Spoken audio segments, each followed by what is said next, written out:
Hey guys, I thought I'd talk to you about another idea. Okay. Um, Actually, this is clearly not one I invented. um, so there's this idea called conscious capitalism, um, and I thought I'd just talk about it for a second. For those of you who have the opportunity to actually work in a company on the higher end, creatively, this would really affect you. Okay, these sort of ideas would affect you. Um, if you really get the numbers from the World Bank, you start to realize that in terms of poverty, the only body of people that have enough money to actually eliminate it is business itself, right? And it's not by charity per se, giving here and there. And that's the current approach, okay? Some of the top leaders in business, like Richard Branson, and not a top leader, but someone he partnered with, being Robert Kiyosaki, and actually Donald Trump, another top leader, but they have books on conscious capitalism. And basically the idea is you structure your business so that there's a silent partner, right? So essentially your percentage of the net worth and the profits go to the silent partner. But the silent partner isn't actually a person, it's a cause, okay? So you structure your business in that way.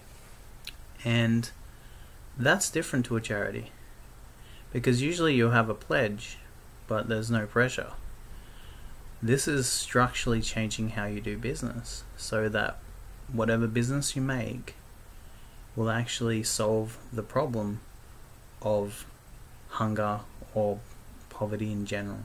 Okay, so like lack of shelter, lack of clothing, lack of whatever, good schooling, I guess, you know. So essentially, the way that the problem is caused right now is there is no transfer of the money from the people who have the money to the people who need it. And this can be solved by intentionally building your business in such a way that it is silently partnered to a cause. Okay. I don't have many examples of that. I do have one. 50 Cent. He partnered with the World Health Organization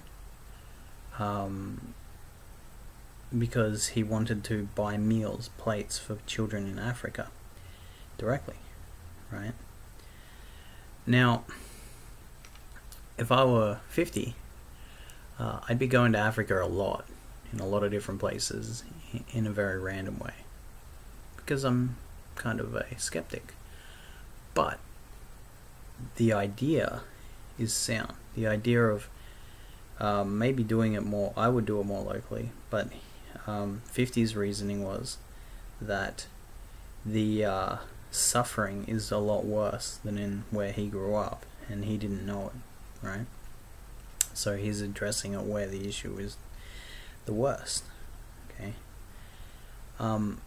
So the way I see it is, I agree with that idea, but I think that that's an idea that is something which is really exclusive to the general public, who are mostly workers, right? So unless you've got the opportunity to actually be someone who runs these companies and actually structures the companies, it's not a hugely useful idea at that point when you're a worker. Maybe if you're building yourself up and have your own business eventually, or you can influence the boss maybe, or the people who make the decisions, maybe not the boss. You know, depends on where you work. But I think the idea of conscious capitalism addresses it, unless the number of poor people becomes excessively larger. like percentage wise, then because right now it's around 10%, according to the World Bank figures. 10% of the business's wealth in general, like the business sector, going straight to the poor to address the needs, not going to the poor to spend, would alleviate all poverty. So, I think that idea is brilliant. It's something that I aspired to, but unfortunately my ventures have not been successful. So, that isn't just education. It's a specific education, like on structuring businesses, on structuring, how to analyze a market, how to structure a business properly, things like this, but may not even be in business school. I mean, Richard Branson, when he came over here, he actually said, he said to the students of one of the business universities, right, when he came to Australia, he just said, you just wasted a lot of time. There was no point going there. Because really, the only way you learn business is in it. But there's a lot of things that, it's such a rapidly expanding field, See, my idea is, like, I started out, I think it was 19 or 18 or 19 with the first business I created. I still have the email from it, right? I don't like how hard it is to get traction in business. It's very difficult. It's not an easy road, and most people never actually make it. And then people who make it after the first 5 years, we've all heard that statistic, they fail. And then the second 5 years, the rest of them fail pretty much. So you've got this very small margin of people who just make it through, because it's like 98% fail in the first 5 years, 98% in the second. So, it's a difficult path. But if you're starting a business, it's something that is useful to think about. Is maybe you want to structure your business with a silent partner that is a cause that is actually doing what they say they do. Because there are a lot of causes out there that don't, and I've seen them personally too. It's not that they break any laws or anything. It's just that if you actually see or walk around somewhere and pay attention to the quality of life of the people around you, and then you look at these causes that are meant to address that and never do, and they're like, well, where is that money going? Because for a fact it isn't going to those people, and they're the ones who need it. You know what I mean? So, on the other hand,